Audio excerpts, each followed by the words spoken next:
Have you ever looked at a house in your neighborhood and wondered who actually owns that or what did they pay for it? Well, let's dive right into this explainer because today we're going to unlock a literal superpower, navigating public property records online completely for free. Whether you're hunting for your dream home, researching a real estate investment, or just, trying to figure out who owns that abandoned lot down the street, these public archives give you hard data instead of guesswork. Over the next few minutes, we're going to master these online databases using Franklin County as our ultimate guide, and I'll show you how to completely bypass the common errors that stop most people dead in their tracks. Now, you might think finding property records is just a simple Google search away, right? Well, actually, there is a massive geographic hurdle we need to address first. If you just open up a search engine and type in Franklin County property records, you are going to be instantly overwhelmed by a flood of completely conflicting results. And here is why. Get this, there are exactly 25 distinct counties, plus one parish, named Franklin across the United States. Because these public records are maintained, archived, and managed strictly at the local county level, rather than sitting in some giant centralized national database, you literally cannot begin your search until you know exactly which Franklin County you're targeting. I mean, are you looking for the highly populated Franklin County in Ohio, or maybe Franklin County in Missouri, Pennsylvania, North Carolina, or Florida? So here is our roadmap to solve this puzzle today. 1. The 25 Franklins. 2. Choosing the right portal. 3. Executing a basic search. 4. Advanced tools and maps. 5. Troubleshooting your search. And finally, 6. Privacy, legalities, and a quick recap. All right, let's jump right into section 1, the 25 Franklins, or what we like to call the geographic hurdle. So the absolutely crucial point here is that before you type in a single property address, you've got to verify which of the 25 Franklins you actually need. Each jurisdiction basically operates its own totally unique real estate registry, all under its own highly specific administrative framework. So what works perfectly in Washington State's Franklin County might look completely foreign compared to the systems they use in Virginia or Missouri. You have to lock down that state first. Moving on to section 2, choosing the right portal. This is all about knowing exactly where to look.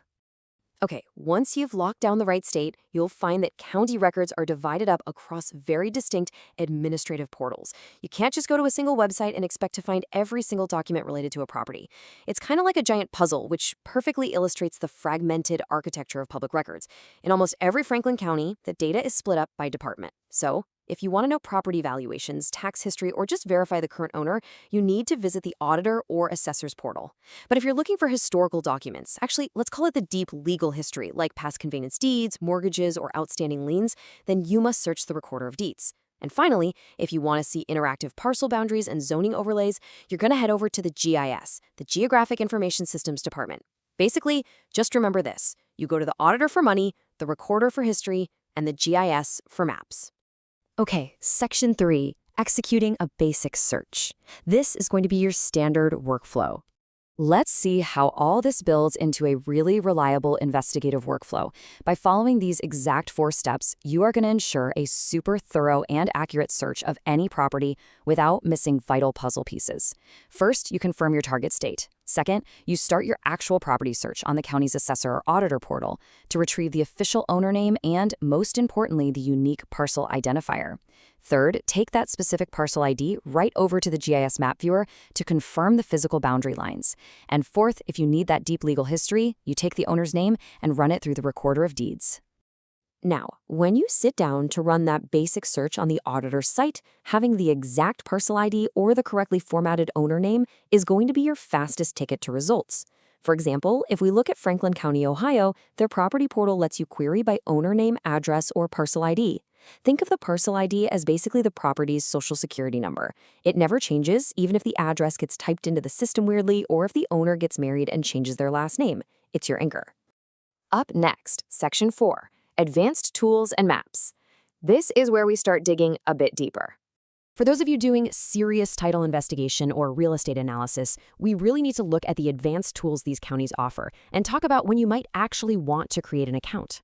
Taking Ohio's Franklin County Recorder as a prime example, you can choose between 2 completely free platforms for finding historical deeds. They offer a really speedy cloud search platform that requires 0 registration. You just type and go. But they also maintain an older legacy search system. While this is also free, the legacy system requires you to register for a free account. So why would you bother doing that? Well, creating that account unlocks advanced query tools, lets you save custom searches, and even allows you to administer escrow balances if you happen to be a heavy-duty real estate professional. It's just a really great insider tip to know these specialized options exist. You are absolutely going to want to leverage the GIS portal too, which is this incredibly powerful interactive map that overlays property lines directly onto satellite imagery.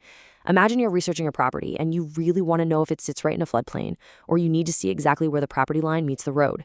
GIS portals like the ones offered in Franklin County, Ohio, or Pennsylvania allow you to visualize 3D elevations using contours, and sometimes they even use LiDAR data. You can just click on a parcel right there on the map and instantly see its tax record and real-time boundary lines. It is a completely different, much more visual way to understand real estate compared to just staring at a text document. All right, Section 5, troubleshooting your search. Let's talk about syntax rules. So what happens when you type in a name and get 0 results? Total frustration, right? Well, many auditor systems, like the one in Franklin County, Ohio, have incredibly strict syntax rules. If you don't play exactly by the database's rules, it's going to look like the property doesn't even exist. For instance, all punctuation, even apostrophes or hyphens, the whole shebang, must be completely omitted to avoid a failed search. If you are looking for an owner named O'Neill, you cannot type the apostrophe. You absolutely must enter it simply as O-N-E-I-L. Furthermore, names almost always need to be entered as last name first, followed by the first name. And hey, if you're ever unsure of a spelling, using an asterisk as a wildcard operator is a fantastic insider trick to pull partial spelling results. Let's say you're looking for a property owned by someone named Bukowski, but you aren't exactly sure how it's spelled in the system. In a lot of these county portals, you can just type the letter B, followed by an asterisk, the letter O, another asterisk, and ski. The system will then return Bukowski, Bronowski, Bojarski, and literally anything else matching that pattern. It is an absolute lifesaver when you're dealing with handwritten historical records that might have been digitized with slight typos. And finally, Section 6, privacy, legalities, and our recap.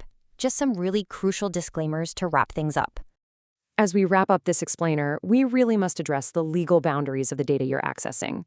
This standard county disclaimer reminds us that while online public records are an immensely helpful starting point, they absolutely never replace professional legal surveys or certified title opinions. Listen, just because a GIS map shows a property line going right through a particular tree doesn't actually make it legally binding on the ground. The records we've discussed today are strictly informational. Furthermore, you should always consult legal experts for any actual legal advice or actions regarding property disputes. Understanding these boundaries just ensures we're all using these amazing free tools responsibly. So, let's quickly recap everything we've learned today. Always confirm your geography first, because remember, there are 25 Franklin counties. Next, pick the right portal for your specific task. You use the auditor for values, the recorder for deeds, and the GIS for maps. When you execute your search, you've got to play by the search engine's strict syntax rules. Strip out that punctuation and utilize those wildcards if you get stuck. And finally, always remember these public records are a highly valuable guide, but for sure not a replacement for legal due diligence. Now that you've got the ultimate treasure map and you know exactly how to navigate these systems, whose property history will you be looking up first? Whether it's your own home, a dream property you've got your eye on, or just an interesting piece of land in your neighborhood, all this incredible data is out there just waiting for you. If you found this explainer helpful, please make sure to hit that subscribe button for more insights into navigating public data and mastering complex topics. Happy searching, everyone!